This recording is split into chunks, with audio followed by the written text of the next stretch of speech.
Thank you, Michael. As we prepare for another Road World Cup qualifier, I want to start with some good news. Is that I got the Ontario Cup from the Starbucks Been There series from the behind the scenes crew. So thank you very much for that. Couple roster updates. Brooks Lennon has returned to Atlanta United. He's getting evaluated for a slight ankle injury, and we're going to get some information in the next couple of days on that. And secondly, Tim Weah will be unavailable for selection in this game as was not permitted to travel into Canada because of a vaccination issue. Whereas in France, he's fully vaccinated. It didn't meet the criteria for the Canadian entry.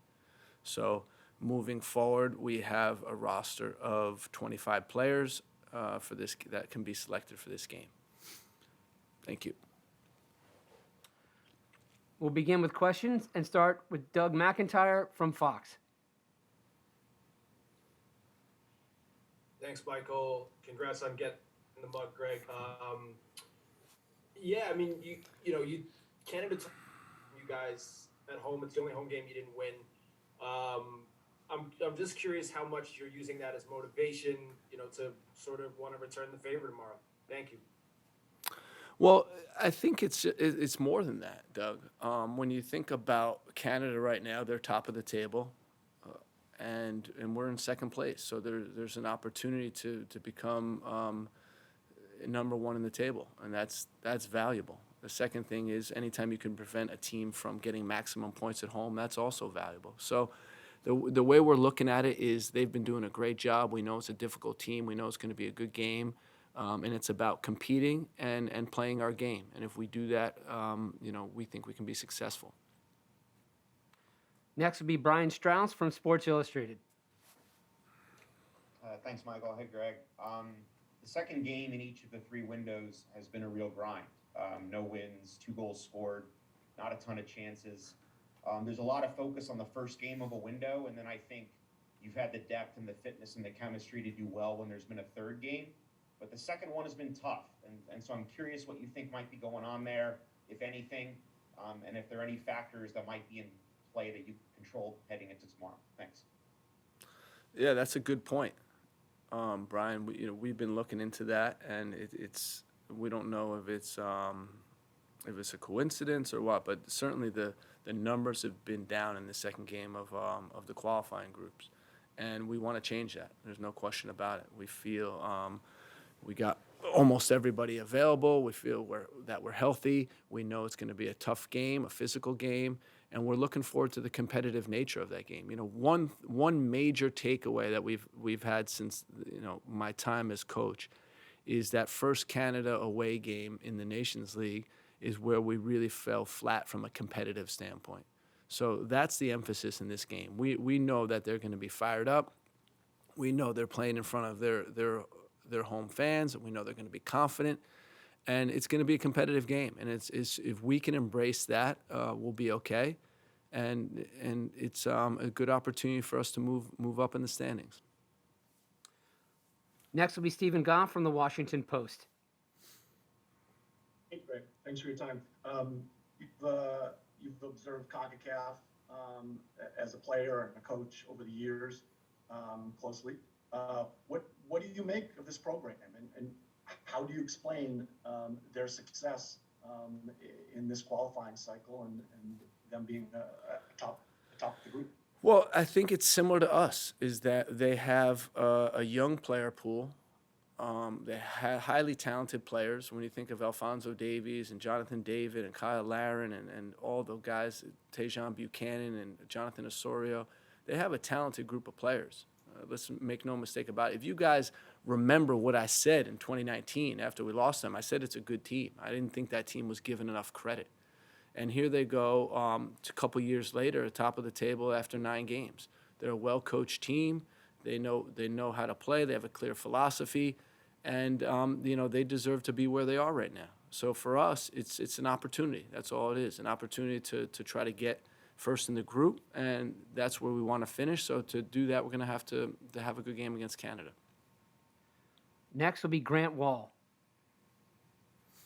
Hey, Gregg. Hope you're doing well. backstory to the decision by Canada to put this game in this location? There have been reports that this was going to be in Vancouver, and then they waited a really long time to announce it. What was your perspective on all of that? My perspective is that the coach is doing everything he can to help his team be successful, and we would do the exact same thing. So, I don't know the behind the scenes of it, but if you think about them playing in Vancouver and traveling to Honduras and El Salvador, I don't think that would set their team up for success. So, I'm pretty confident that the coach was lobbying to play somewhere on the East Coast to make the travel easier. Makes a lot of sense to me. In terms of the weather, it is what it is. It's cold, and it's about dealing with it. They've played in Edmonton. We've already played in Columbus, so we're used to cold weather by now. Next will be Jeff Carlisle from ESPN FC. Thanks, Michael. Hello, Greg. Hey, Jeff. I was wondering if you could elaborate a little bit on what aspect of the entry requirements Tim didn't meet. And then, as a second question, you said the other night that you liked Jesus Ferreira's link play. I mean, if forced to pick, what do you value more on a forward, his link play or his finishing?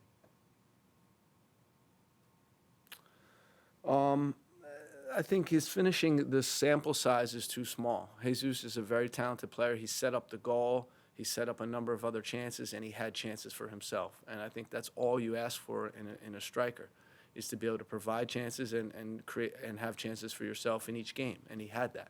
So we were pleased with his play. His defensive work rate was excellent.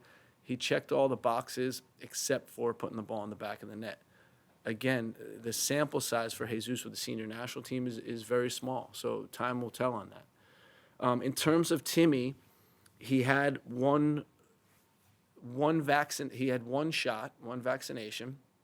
He got COVID. He was awaiting the second shot, and due to the time of when he got COVID, he wasn't able to get that second shot yet. However, in France, he's listed as fully vaccinated because the one shot plus COVID means you're vaccinated, you're okay.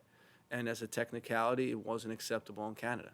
And this is something we can't control, the nuances of the COVID protocol, and we just have to deal with it. And it will be about the next man stepping up and doing their job.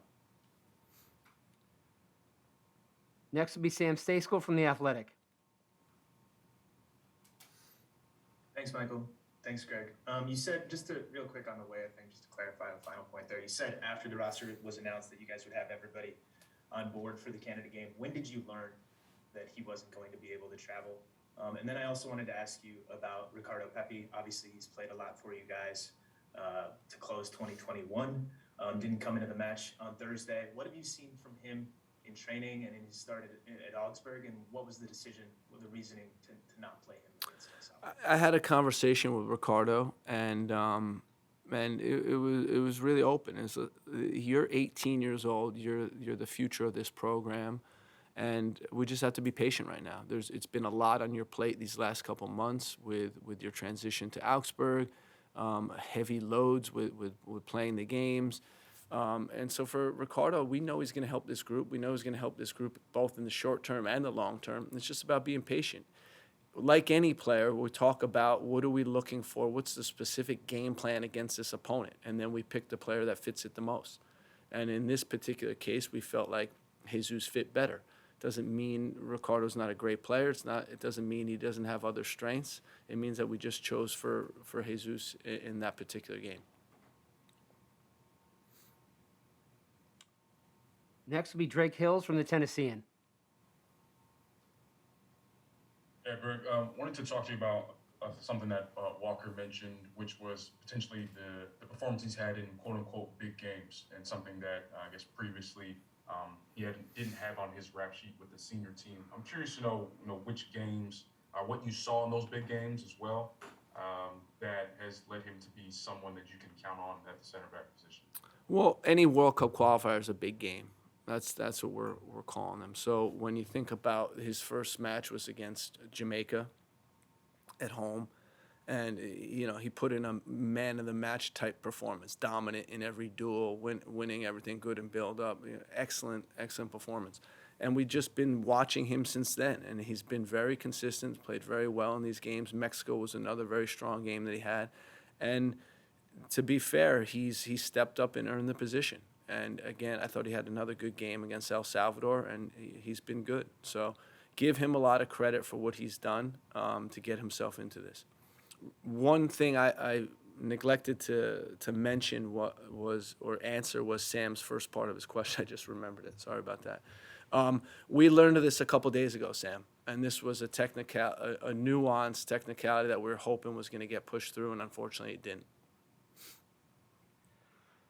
Next will be Emily Olson from USA Today. Hi, Greg. Apologies if you've answered this before, but about DeAndre Yedlin, curious about if he's with the group and with, Dest. I wonder if you can provide an update there, the rotation you expect with your fullbacks. Is DeAndre there? I think you said 25, so if my math is right, he is. DeAndre is in camp. He arrived a couple days ago. He's looking good. He trained full. He's ready to go. Next will be Ivis Galarsep from SBI Soccer.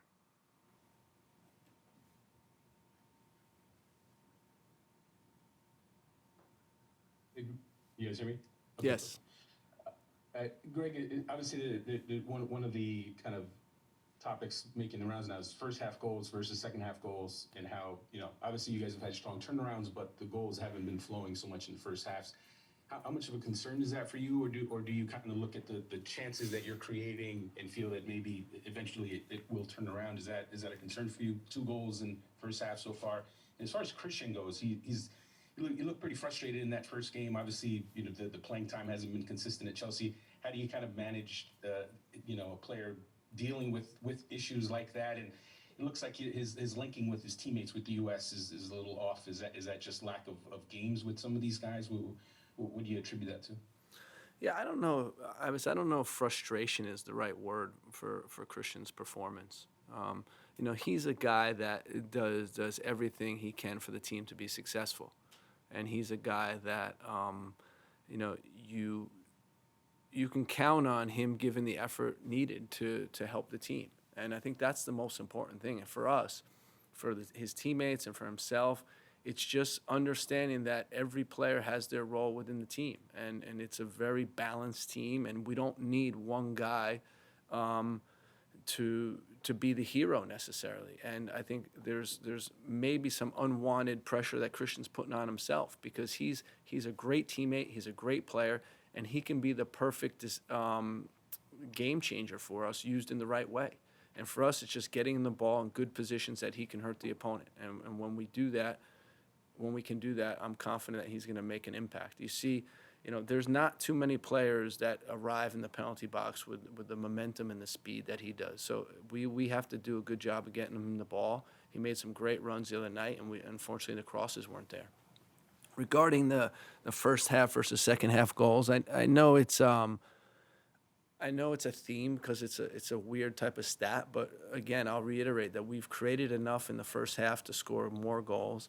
I think we've done a good job of wearing teams down in the first half with both possession and transition.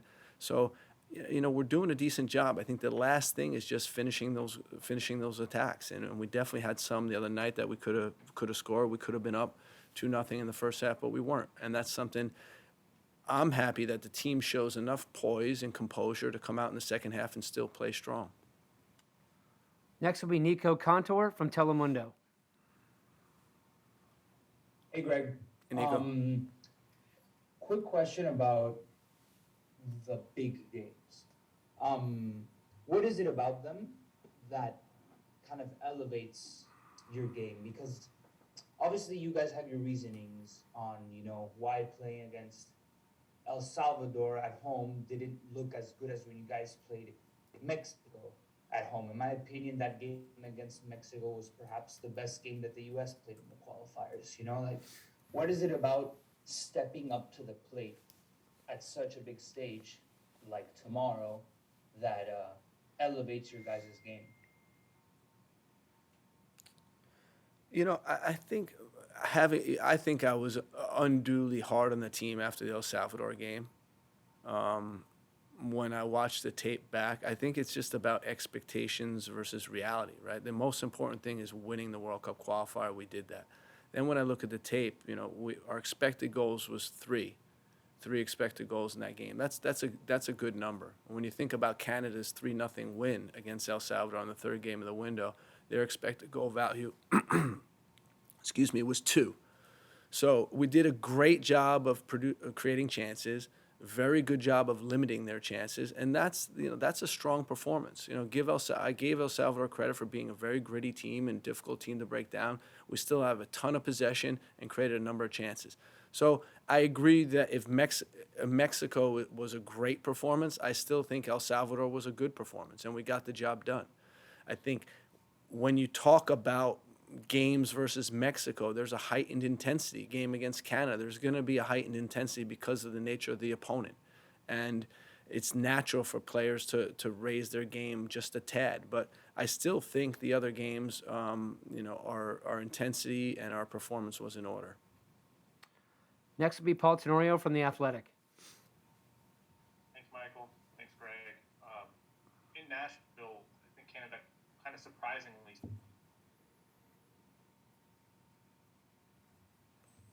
I lost you, Paul. Sorry, Paul. Could you go again?